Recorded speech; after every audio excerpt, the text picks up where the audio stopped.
This was the house that Walt built. Walt Disney, the toast of Hollywood, the genius behind Disneyland and the producer behind the first animated feature, Snow White. By the 1950s, Walt was losing interest in animation, and his attention turned to live-action films, the new medium of television, and building the first theme park, Disneyland, and planning futuristic cities of tomorrow. The most important part of our Florida project, in fact, the heart of everything we'll be doing in Disney World, will be our experimental prototype city of tomorrow, Epcot.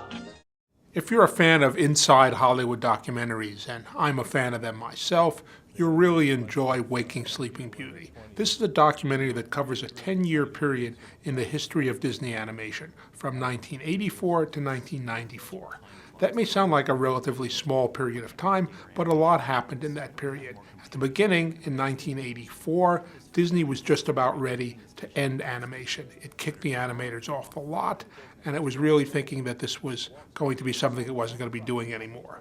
The real heartbeat of this company was, is, and will always be the film business, because from the film business comes the ideas that then generate new things in the parks, new promotions, a kind of a sense of continuing newness about the company in general.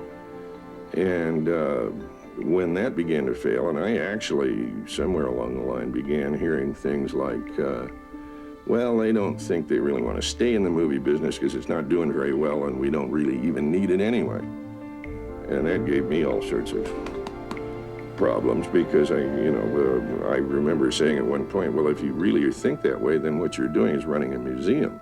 In that intervening 10 years, out came Little Mermaid, Beauty and the Beast, Aladdin, and The Lion King, and animation came to be one of Disney's real strengths. This is a documentary that shows how that happened. It's told from the inside. It's filled with fascinating interviews and really great stories.